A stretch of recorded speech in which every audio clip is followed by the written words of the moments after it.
All right, we're hitting the road today. We're going to deconstruct one of the most surreal, most influential songs in American history, Bob Dylan's Highway 61 Revisited. It's this 5-verse masterpiece of just pure chaos. And in this explainer, we are going to figure out exactly what makes this thing tick.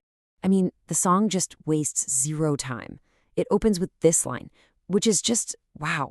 It's a shocking, cynical, and honestly darkly funny twist on a huge biblical story.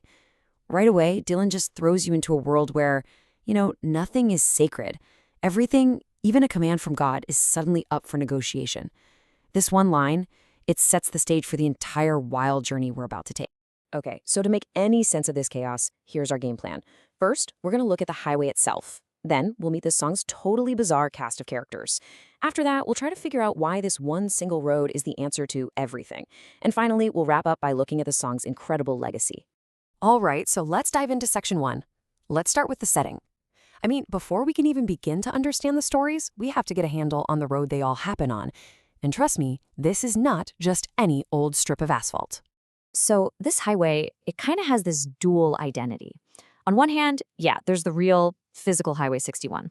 It's known as the Blues Highway, and it runs all the way from Dylan's home state of Minnesota down to New Orleans.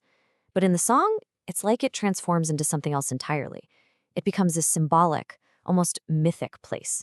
It's the dumping ground for all of America's problems, this chaotic stage where the normal rules of society, they just don't apply anymore. Okay, section 2. Now we get to the heart of the song, this cast of absurd characters. Dylan gives us 5 verses, and you can think of each one as its own little self-contained, totally surreal story. It's kind of like watching 5 different broken-down cars pull over on the side of this mythic road, and each one has its own completely impossible problem to solve. So we start with Abraham. Now, in the Bible, his story is all about ultimate, unquestioning faith. But here, it's a transaction. Abe actually questions God. The whole sacred act gets turned into this, logistical problem. Hey, where do you want this killing done? And the answer, of course, out on Highway 61. And this is really the crucial point, right? It's all about subversion. Dylan literally yanks this foundational religious story out of its holy context and just drops it onto a dusty American roadside. And just like that, the ultimate test of faith becomes, just another weird thing happening out on the highway.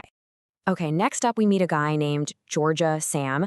The poor guy's destitute, he's got a bloody nose, the welfare department has turned him away, so he asks poor Howard for help, for some kind of direction, some kind of salvation. And Howard's response, it's blunt, it's violent, and it's brutally simple. And this is just such a brilliant, cynical take on social problems, isn't it? Instead of getting any kind of help or compassion, society, which is basically represented by Howard and his gun, just points the desperate people towards the chaos of Highway 61. The message is pretty clear. Get out of here. Go be a problem somewhere else. Then we meet our next character, a guy named Mac the Finger. And this guy's a hustler who's stuck with a pile of the most useless junk you can imagine. We're talking red, white, and blue shoestrings and 1,000 phones that don't even ring. He just needs to know where he can get rid of all this stuff.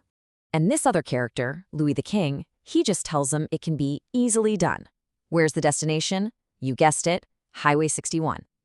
So you see, it's not just a place for people with problems, it's for things with problems. It's like the ultimate landfill for broken promises and all that useless junk we buy. All right, now the 4th verse, this one is probably the most bizarre and cryptic of them all. It is just a tangled mess of family drama. You've got a 5th daughter, a 1st father, a 2nd mother, a 7th son. The problem they have is so strange, it's almost complete nonsense. And what's the solution for this completely surreal family conflict? Simple. Just take them all out on the highway. I think this verse is really suggesting that the highway is the final destination for problems that are so strange, so out there, that they just can't be solved by any normal means. And then, finally, we get to the song's absolute climax of absurdity. We have a roving gambler who wants to start the next world war. And why? Simply because he's bored. Talk about the ultimate act of destruction born from nothing more than just being bored. So, a promoter hears about this. And is he horrified? Not at all. He sees a business opportunity. He says, sure, that can be very easily done. All they need is a venue. And what's the perfect place to host the spectacle of World War III? Well, of course, it's Highway 61. Okay, so let's take a step back. We've met this whole cast of characters, right? Abe, Georgia, Sam, Mac the Finger, the whole crew. They all have these wildly different problems, but every single one of them gets the exact same answer. So that leads to the big question. Why?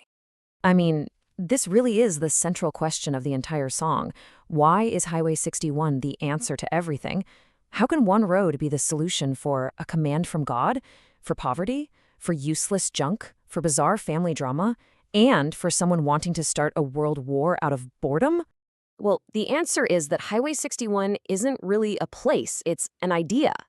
It represents the part of America that exists outside the lines. It's a place beyond rules and logic where literally anything can happen.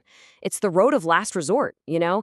It's where you end up when all the other systems, religion, government, even family, have totally failed you. It's the ultimate stage where every single problem gets turned into a spectacle for everyone to watch. It's where all the unsolvable problems go. So that brings us to our final section, Revisiting the Highway. The song came out way back in 1965, but the road definitely didn't end there.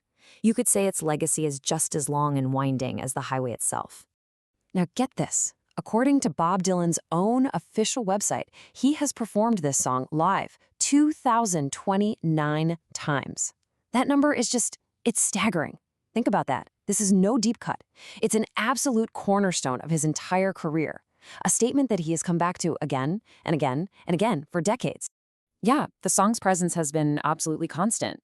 I mean, it goes from its explosive debut back in '65 to showing up on major live albums like Before the Flood in '74, all the way to 2015 when they were still releasing alternate takes. For 50 years and more, it's just been constantly revisited, reinterpreted, and re-energized. So when you think about it, the song's own journey really mirrors the highway it describes. It started out as one fixed point, a studio recording in 1965. But over the years, it's become this living, breathing anthem that's always on the road. It's still this incredibly potent symbol of the chaos, the absurdity, and the endlessly fascinating side of the American experience. And that brings us right back to the song's final and honestly kind of haunting image, the promoter's plan. We'll just put some bleachers out in the sun. He's going to sell tickets to World War III. And what that suggests is that in this chaotic world, maybe we aren't just participants. Maybe we're all just spectators, sitting on bleachers, watching the absurdity unfold. Which really just leaves us with one final thought to chew on. If Highway 61 is the place where all the unsolvable problems go just to become a spectacle, what would be happening on your Highway 61?